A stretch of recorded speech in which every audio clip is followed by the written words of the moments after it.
Last night we went to the Vitamin Angels benefit, and they are now helping 23 million pregnant mothers and children across the globe. And we had a real dinner and got to hang out with Howard Schiffer, and the founder. And now I just slept wonderfully in this luxurious candy cane inn.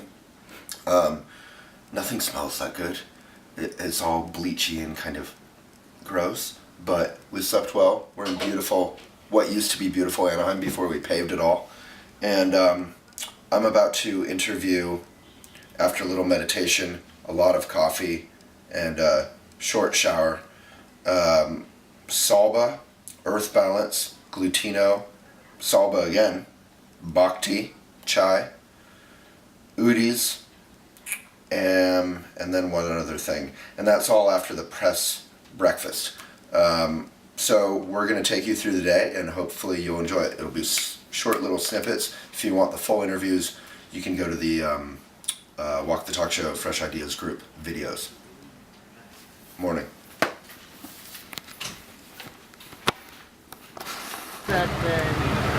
Hello, we're out in LA traffic. Are we filming?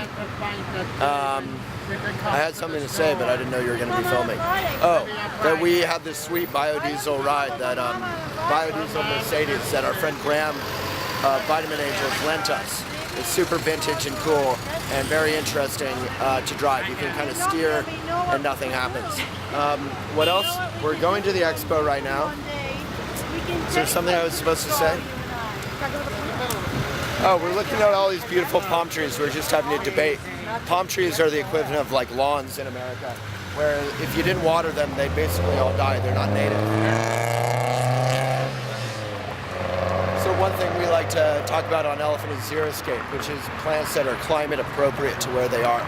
Meaning if you stopped watering them, they basically thrive and survive nevertheless. So we're in the desert, we're pumping millions and millions of gallons out of whatever rivers, stealing water from the Colorado River to make all this, look to the left, make all this traffic and motel kind of entertainment lifestyle possible. And what did we replace? We replaced, beautiful, beautiful nature. So it's sort of sad. Why the Expo is so exciting on a positive level is that it represents business interests and green coming together and hopefully working in harmony. So we'll see what we see.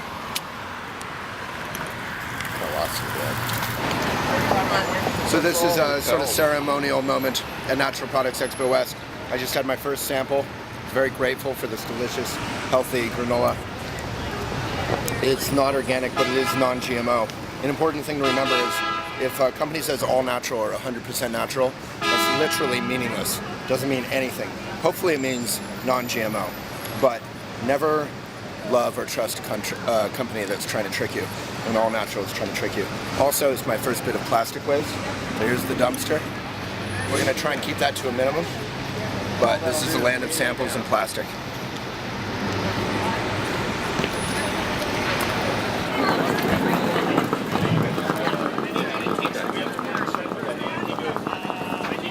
So behind me you're seeing just the start of all the sort of terms that we in press have to read through to find our favorite new businesses. You see no artificial sweeteners, 0 calories. None of that means it's good for you at all or good for the planet. Think thin, I find the name itself offensive. But then on the left you see a great independent Nature's Path organic company that actually has the organic certification on there. So we're going to find some companies like that that we do love, that we do recommend to you and or your family.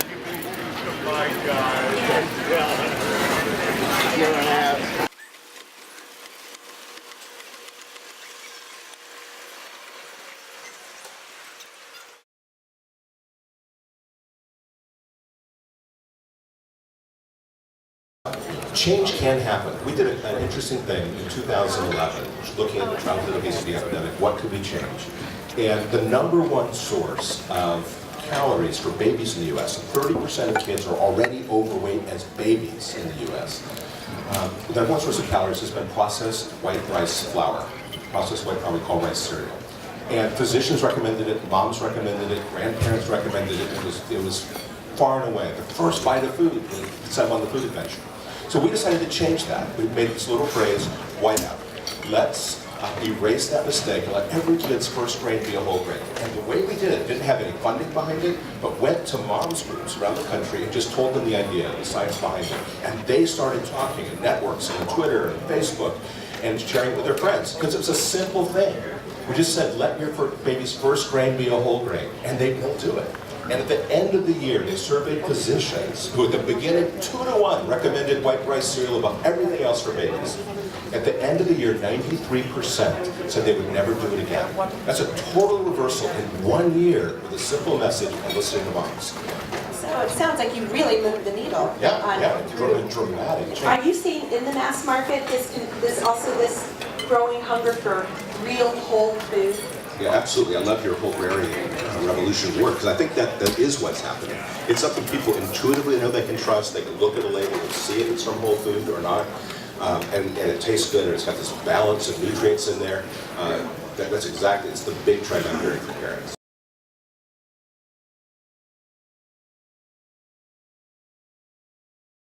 So I'm here with Karen Solomon, my second mama, who loves me more even apparently than my first, who loves me a lot. Karen Solomon, Opportunity Green, and we just came from the press breakfast. She's going up and we're going down, but we're gonna hang out more. Karen's been a good friend over the years and has pushed me a lot, especially when we weren't profitable for many years, to focus on that other kind of green. And we just came from the press breakfast, which, you know, while it's a great company and all that, it basically felt like a commercial, with the exception of Dr. Alan Green, who's one of our heroes. You know, it was food out of a bag. And they're talking about, how can we get over the misconception that healthy food is more expensive? Well, they're trying to profit off of the notion of healthy food. So that's not actually their goal. If you want healthy food, go to the bulk aisle, get an apple. Maybe you won't find it at the Expo. That said, I have to give credit where credit is due. Natural Products Expo is one of my heroes as a business, because without the world of business engaging in the environment and in eco-responsibility and health, we have no chance. So this is a very exciting, very important place to me and to elephant readers, hopefully. Yeah, we just have to weed out. Oh, we just have to weed through, because 3/4 of the stuff here is really not what you want yourself or your family to be eating. But if you can weed through, there are some amazing and wonderful forward-thinking companies that push the envelope. Yeah, so to be clear, we're going to be criticizing a lot of brands and trends and fads, not Karen, but me over the next couple days. But the overall context is something, we're here for a reason, because this is one of the most exciting place where sparks fly, where two things come together, business and green, in the whole world.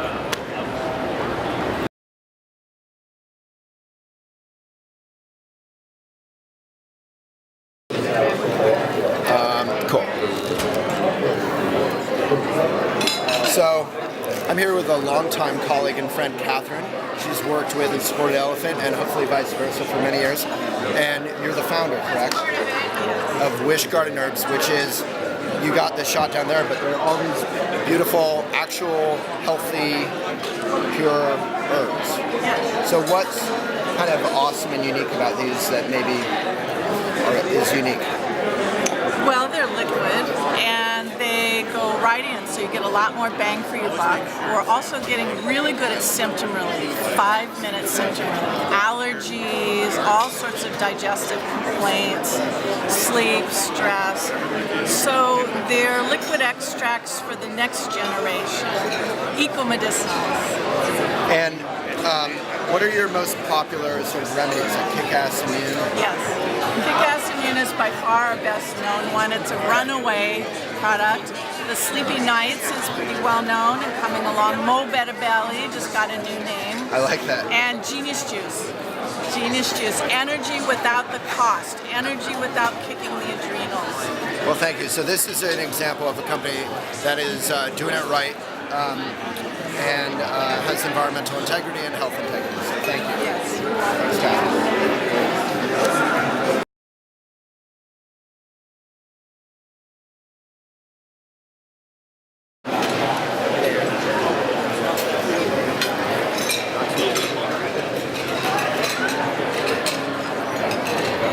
So, I'm here with the godfather of green, Bill Capsalis.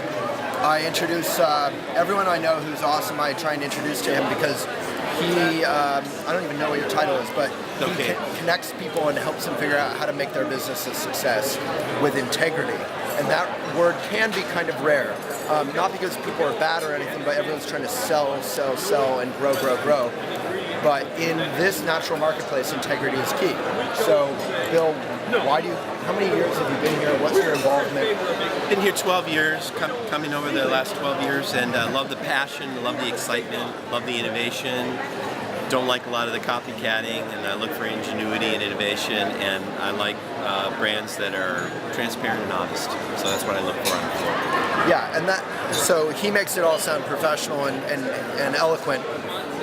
What he's sort of saying, for those of you who are a little bit dumber like me, is that there's a lot of marketing. So a lot of the words you see everywhere, like Michael Pollan has this great line.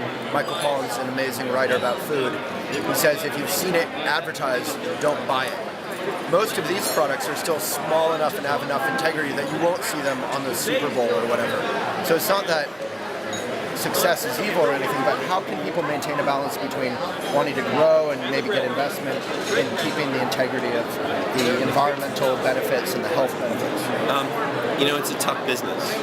It takes a lot of money to grow a business in the food business in the industry, and the big national conventional food brands have a lot of money to invest. They dominate at the grocery store shelves. When these brands come up, they have to be very scrappy, very ingenious. They have to use social media to help them, and none of them get that big. They're between 10 and 30 million when they're in their mid-stage growth, and so it's not. And that may sound big, but it's not. This entire expo, which is huge, and I think of it as gargantuan, is actually almost like the rebels in Star Wars versus the main food system, which is what 98% of food. About 95% conventional. Yeah, 95% conventional. So all the organic food, as some people call it, how God intended it or whatever, is 5% of what's left. So this is an amazing place for but food. the thing that's great about these brands is that they don't back down. Even though Cheetos is a $500 million brand, they're going to continue to push because of the passion that they have for the industry, and that is something you feel on the floor when you walk the show. Energy, excitement, passion, and basically not a real head for business, but no, they got to deal with it at some point. So if you want, and I say this very genuinely, if you want your business to have some success, hit up Bill for some advice. You'll have to pay through the nose for it, so watch out. And if you want us to review your product or whatever, you can hit up Elephant. We do try and be honest in a constructive way, so fair warning. Thank you. Thank you, Bill.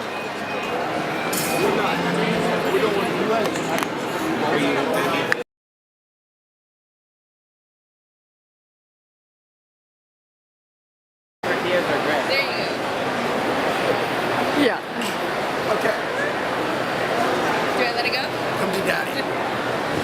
Where does the interest from the yoga community, which is huge, and sort of, affluent generally and caring about the environment, what is their interest in natural products? So yoga and eating really go hand in hand. Yeah. There are very few yogis that don't eat well and practice good eating habits, and so food is a very big part of a yogi's life.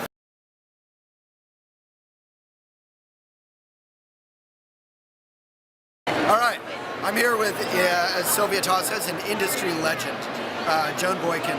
She's also incredibly charming and elegant and powerful, raw power.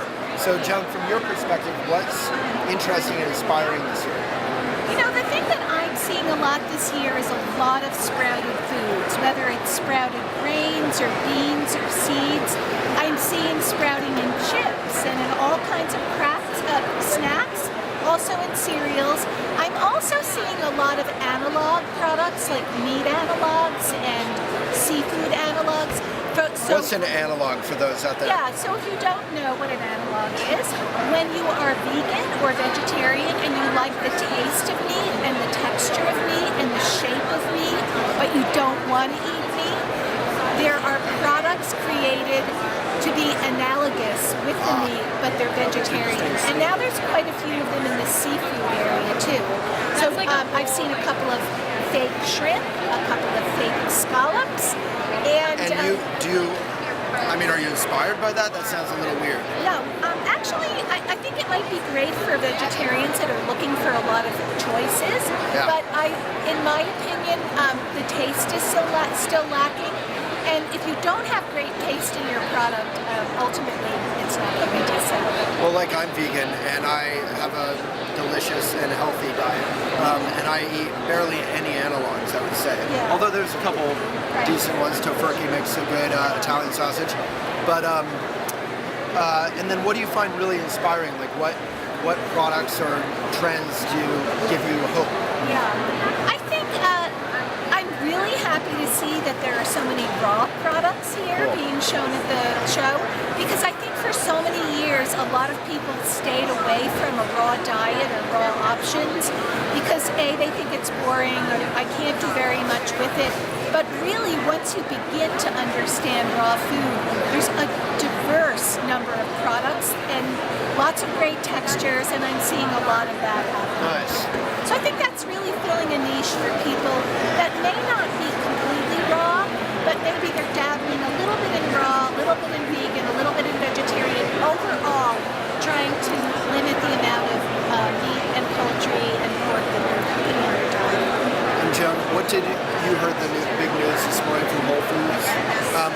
What do you think about that? It sounds pretty amazing. I'm thrilled. Yeah. I couldn't be happier, and in particular because I think they did a really aggressive timeline on what they're doing. I think it's a 5-year timeline. And that's an intense turnaround. Absolutely. As Americans, we have a right to know what is in our food, and it is about time that we have a label that tells us. It's really exciting. It's a victory for the whole sort of natural movement. Absolutely. Yeah. Well, Joan, I'm so glad we got to connect. Thank you. Thank you. Thanks, Brandon.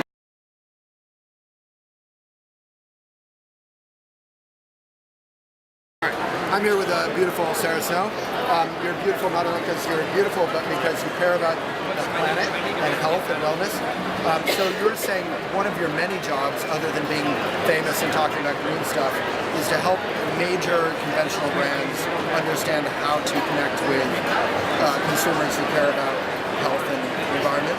Yeah, I've worked with some of those big brands as they sort of have their first foray into the world of natural products. So, example, Clorox, when they did their Greenworks line,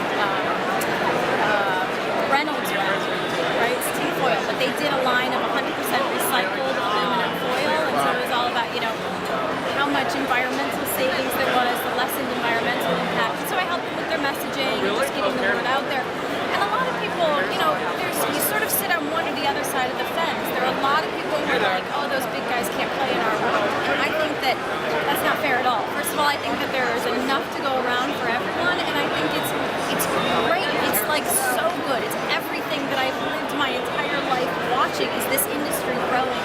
And so when we can see it go from these great big companies that are making very conventional, sometimes harmful products, to deciding to do better with their brands and use that brand power to bring a whole nother core audience into this world, I think that's the best thing.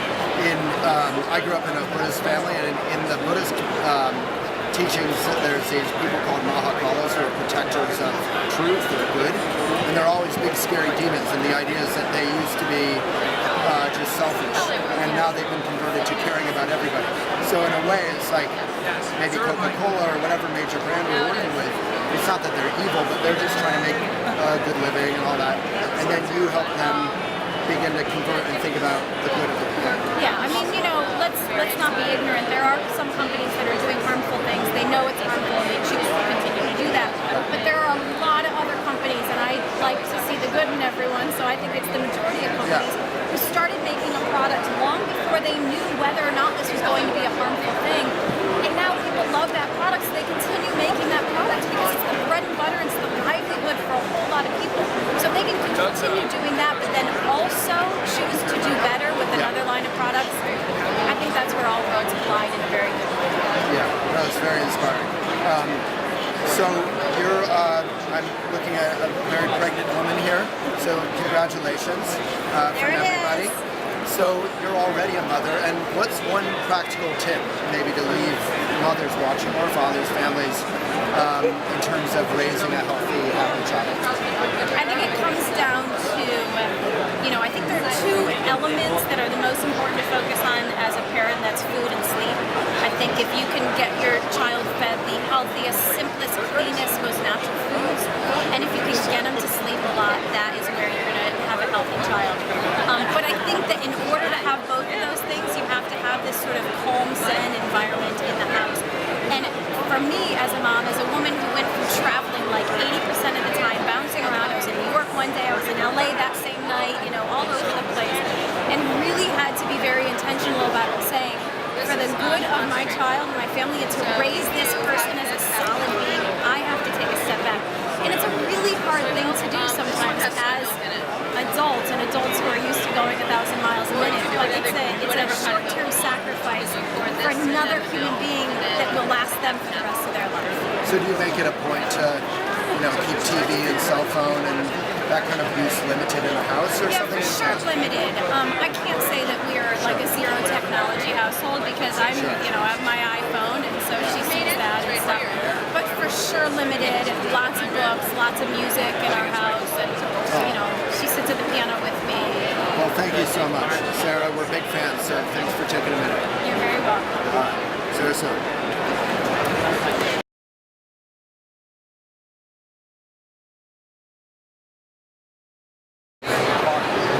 All right, ready? Yes. I'm here with my old buddy, TJ McIntyre. He's not actually that old, but we go way back.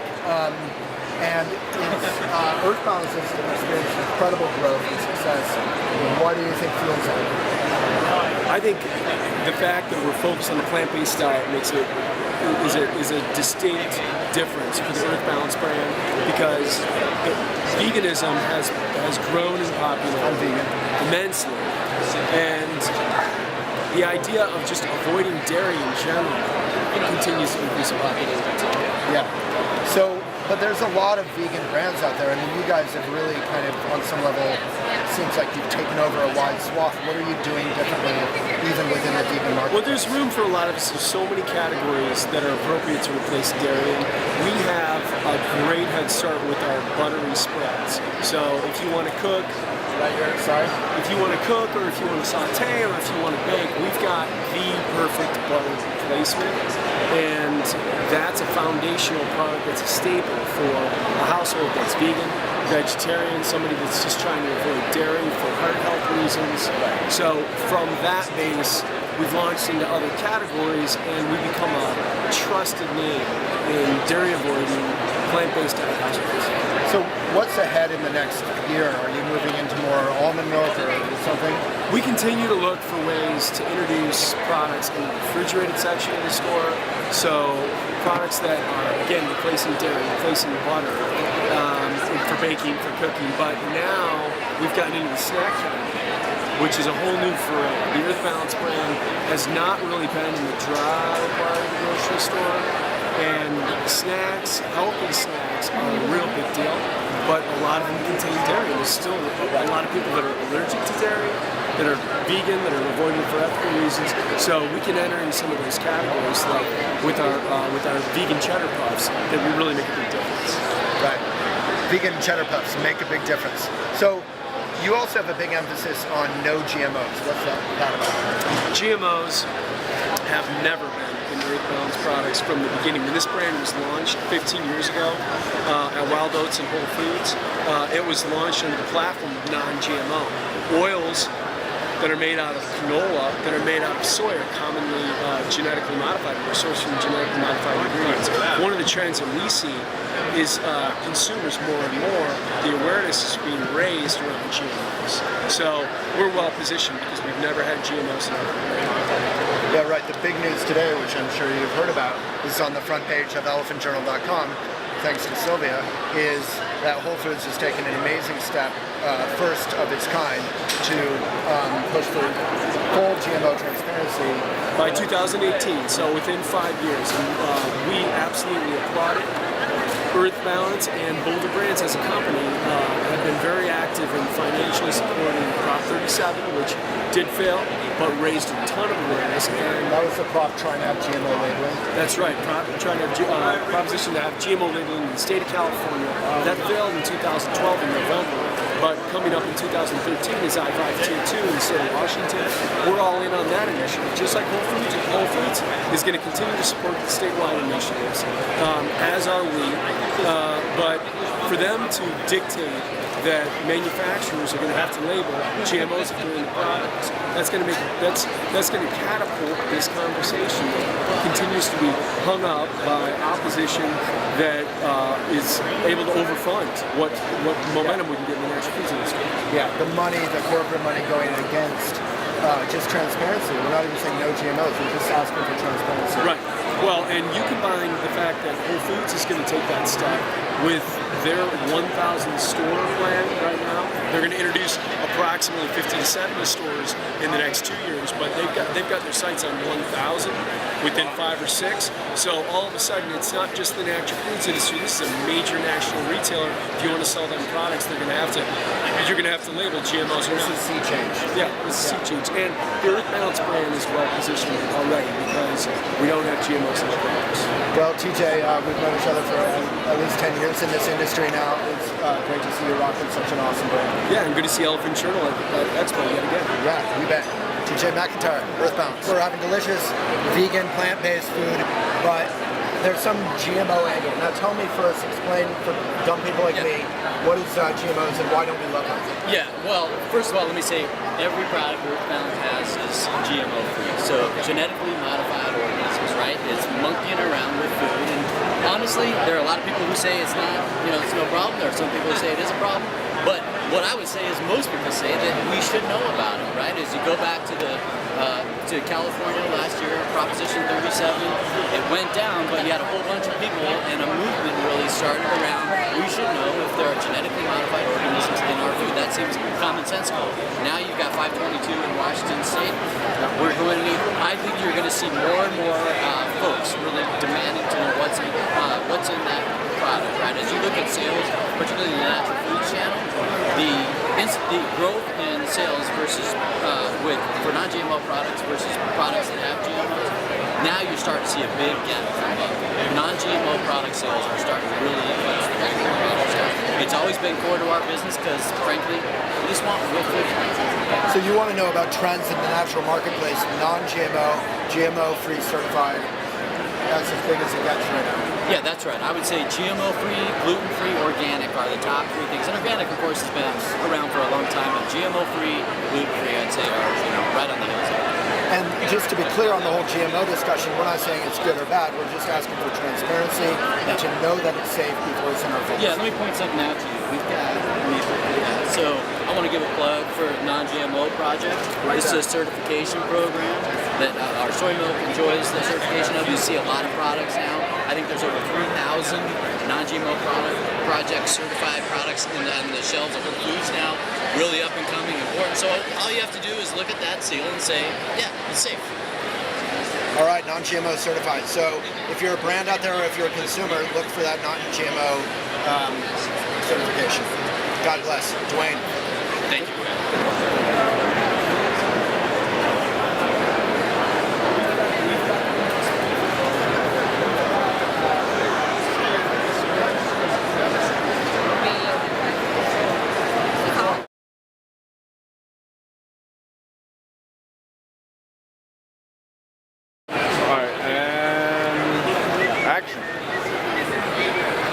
I'm here with Laura Go ahead.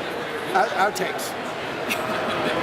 So I'm here with Laura Glutino, and you're going to tell me about a couple of exciting developments. One is you guys are all working with the FDA. What's going on with that? Right. So Glutino's been actively involved, actually for a number of years, pushing for gluten-free regulations, and really close to an announcement about that from the FDA. We think it's really important because now the playing field will be level, and if the consumer buys a product that is gluten-free, they can be certain that it is. So I guess I'm not aware of the problem. It's the problem that some gluten-free products aren't. They're gluten-free-ish. They're not really fully gluten-free. Good question. So there's no regulation on what is required. There's directional information on what you could do to make a claim, but it's not regulated. So much like the organic standards were a few years ago, now there'll be gluten-free standards. So everybody, it'll be less than 20 parts per million, and 20 parts per million means it has 0.0002%. So people don't realize this. I was on the plane flying out here, and a lady sitting by me was like,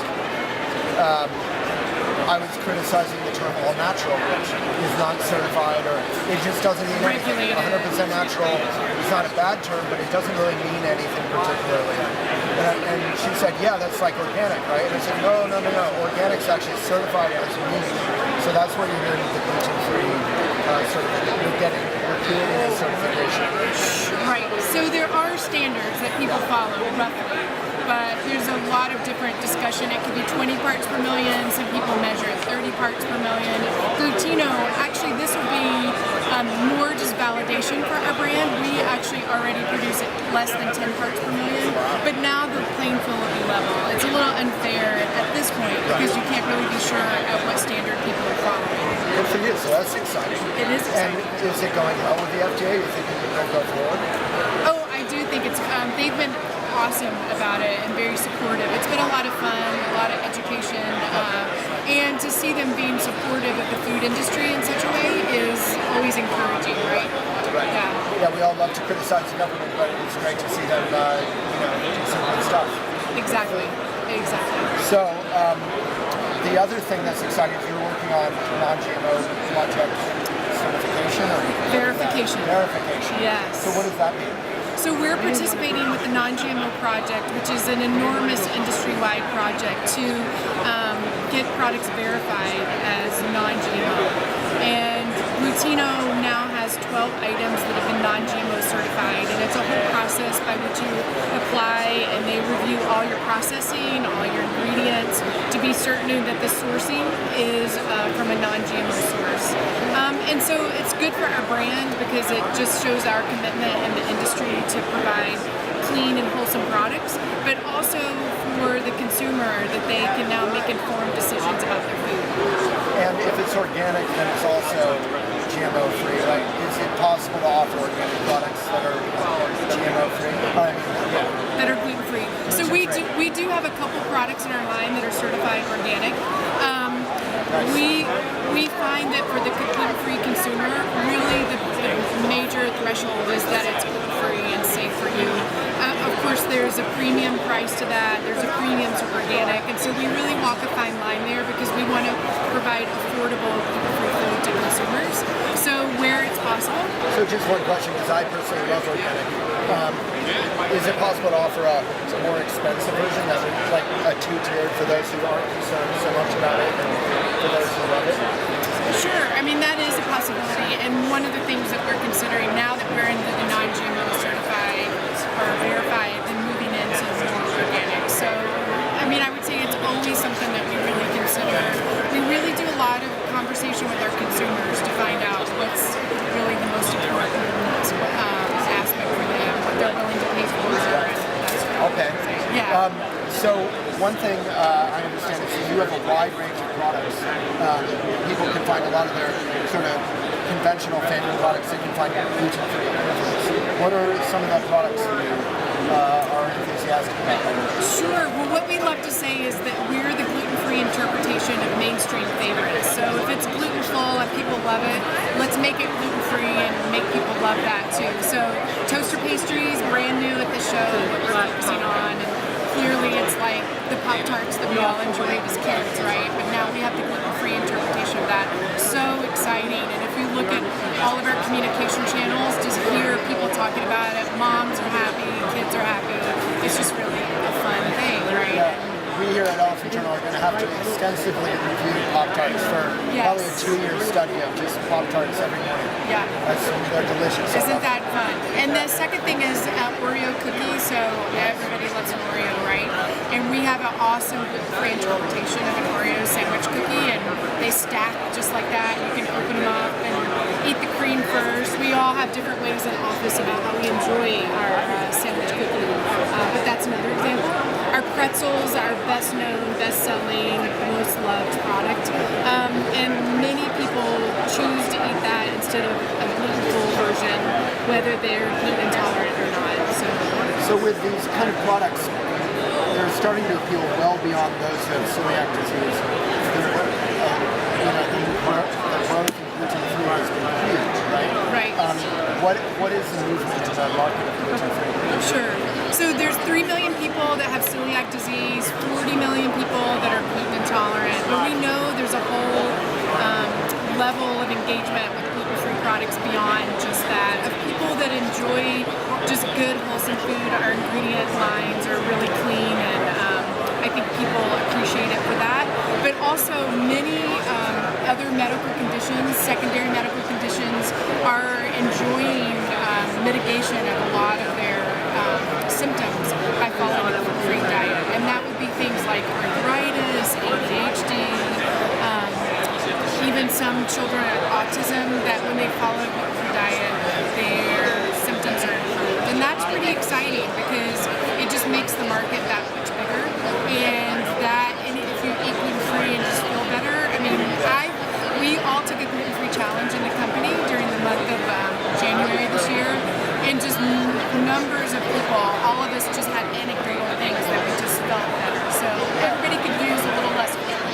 Well, that's one thing I'd love to remind everyone out there who hasn't tried gluten-free is if you love eating way too much of good food like me, if you go gluten-free, it's so much easier on digestion, and in terms of your weight or your energy level. It's really not just for people with specific dietary needs. Right. It really is generally helpful for everyone. Right, exactly. Give it a try. Yeah, give it a try. Take some toaster pastries. Yeah, seriously. All right, well, thank you so much. All right. Thank you.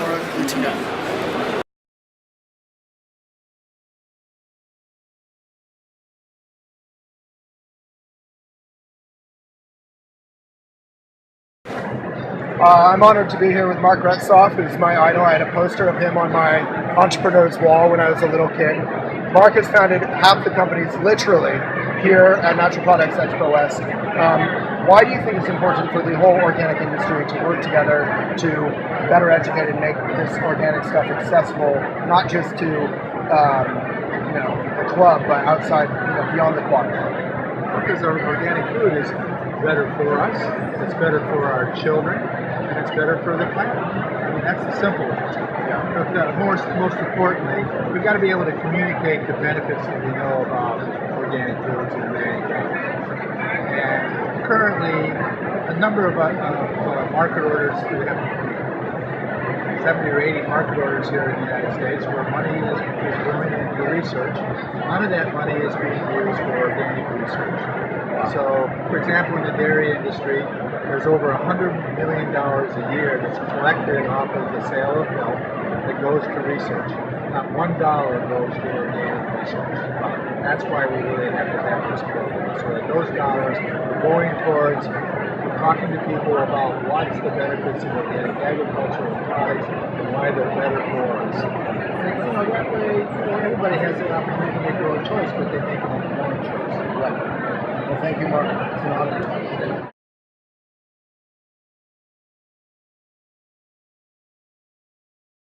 Are we ready? Yeah. I'm here with everyone's favorite mompreneur, Brooke Eddy of Bhakti Chai. We both are buddies and colleagues in Boulder, and I, as many of us there, have seen her go from a little brand to a huge brand, making it look easy, but I know you do everything in the most difficult way, using raw ginger, glass, doing it right.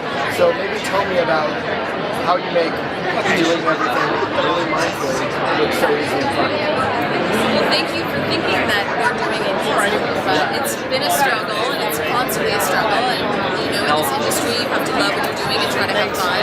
So along the way in building this brand, wanting to do fresh ginger, wanting to have fair trade tea, wanting to be a B Corp, it takes time, it takes energy, it takes resources, but trying to build yourself around a great brand, which is a Bhakti brand, doing something different reframe, which is fresh product.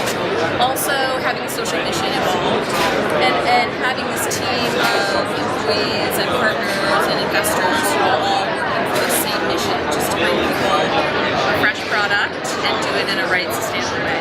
So if you haven't had bhakti, folks out there, it is easy to love this brand because, you know, there's a lot of products out there that are nice in different ways. So if you haven't had bhakti out there, the millions of elephant readers, it's an easy brand to love because you have it and it literally blows up in your mouth and your mind and your brain, and you you just become enlightened. It's literally it's very fresh, doing stuff. Hold on. You need some bhakti. Yeah, coffee or original? You need So, a sip. are we on camera? Yep. So, let's just film this. So, I've done like 40 interviews today, so I'm glad that the last one winds up at the bhakti booth because, frankly, if it's not clear to you all, I need it. So this is incredibly fresh, incredibly delicious, and that's partially because we use so many fresh ingredients, is that right? That is right. So we press 1,600 pounds of organic ginger every week. So you're really getting that fresh ginger. We use fresh ground cardamom. We use fair trade tea. You're really feeling it. So it's not just the caffeine buzz, it's actually the fresh ginger buzz. And a little bit of buzz because we're the cool buzz. Yeah, it's a fun and meaningful brand. So maybe let's dial down into what you summarized so eloquently. Why B Corp and what is that about? B Corp, I just found out about a year ago. And it was something that when I heard, the lights just went off and go, oh, thank you. There's finally an organization we were already doing everything that they're asking. We take care of our employees, we do sustainable ingredients, we have a charitable contributions program, but it was nice to have a third-party audit say, wow, you're doing the right thing for the earth and for your community. We want to give you this certification. And it was a long process to go through. But I also feel like it's bringing together a powerhouse of brands. I mean, Patagonia is a founding member of B Corp. And bringing over 700 brands together, there's some power there. And I'm hoping that power can help in terms of lobbying at one point, or just building an awareness around you can do the right thing and you can be profitable. Yeah, so historically, obviously, there's been this sort of unnecessary and false dividing line between for-profit and non-profit. You do good, but you don't make any money, or you make tons of money, but you mess up the earth and people's health. And B Corp, the idea is to help people who want to do good and do well. And also it's fair trade, is that right? Right, so fair trade tea, organic fair trade tea, organic ingredients, organic sugar, organic ginger, and the fair trade piece very early on, just again learning what that was. When we were growing up, there was nothing like fair trade around, or even a consumer who would think about where something was sourced. So it was amazing to again learn about what that is, and then starting the business saying, okay, from the very beginning we're going to use fair trade tea. It costs more, it's not as good for our bottom line, but it's good for the brand. And are you going to continue to, you're shipped only in glass, is that right? Correct. So our retail. That seems kind of rare. Well, I don't know if it's rare. It really helps the integrity of the product because we hot fill into glass. So when you're tasting the ginger, when you're tasting that tea essence of the cardamom, it's not as affected by the packaging as the glass. Yes, again, it's more expensive, but we wanted to make sure that the integrity of the product was there, and also that the glass can be reusable. And a lot of our quarts, we see them all throughout yoga studios. People buy the quart and then they bring it and they use it as their water jug. Yeah, it's not getting a ton of press yet, but everybody knows about the plastic island in the Pacific. That all gets a lot of press, but people haven't yet connected that in a meaningful sort of consumer advocacy way with packaging. And one reason I love bhakti is glass is recyclable, glass is clean, and plastic is forever, as we like to say. Plastic is not easily recyclable yet. So fantastic packaging. You're kind of walking the talk, which is a little talk show. So maybe tell me about your growth. You start off as a mom famously making the bhakti chai over your oven, and now you're on the verge of becoming a national brand. Yes, we are now on the verge of becoming a national brand. We're distributed in over 250 Whole Foods stores, another 250 natural independent stores. We're really breaking into the conventional world as well. And it began as, you know, a lot of demand in the product. So I was just making it at home and people loved it and people were stalking me in parking lots. And so I knew that there was something to this product and then wanting to take the brand a little bit farther. And it's really out of customers wanting it. So these emails from all over the world. They come and they try it somewhere in LA or in New Orleans or San Francisco, and they go back and they say, why can't we get this? We're the only fresh chai in the market. So we want to try to get more people wanting this. You know, so we're not pushing it, people are pulling it. They want us to be with them. So that's an amazing little statement. We're the only fresh chai on the market. So if you love the taste of chai, what you may have had in the past is chai-ish. And when you have bhakti, you're having like pure chai. It's really a delicious taste. And it's true. You know, from the beginning, we didn't want to do preservatives because that was what I was seeing the competitors were doing, and it would sit on the shelf for potentially years in a warehouse. So I really wanted to have that microbrewed feel that you were tasting it, someone had just made a fresh chai. And then just a little shout out to the ice cream. I'm vegan boy, unfortunately, these days, but one of the most amazing ice creams out there. And so just a huge compliment for doing the right thing, making a delicious product, organic, and also having so much fun. It seems like you have a lot of fun. I know it's a lot of work as well. And it is a lot of work. And as a mom, pretty much a single mom, there's so much work involved that we have to have fun too. And I want it to be playful, and I want to have experiences with our consumers. So we're not just giving a product, we're also giving an experience. Yeah, so that's fun. The henna, the bhaktinis, and just to let you know, I hope you know already, but I have a lot of friends in the Boulder community, entrepreneurs, young women who are really inspired by your example. So you're doing a lot more even beyond bhakti. It's inspiring. Thank you. Thank you. Yeah. All right. Bhakti Chai.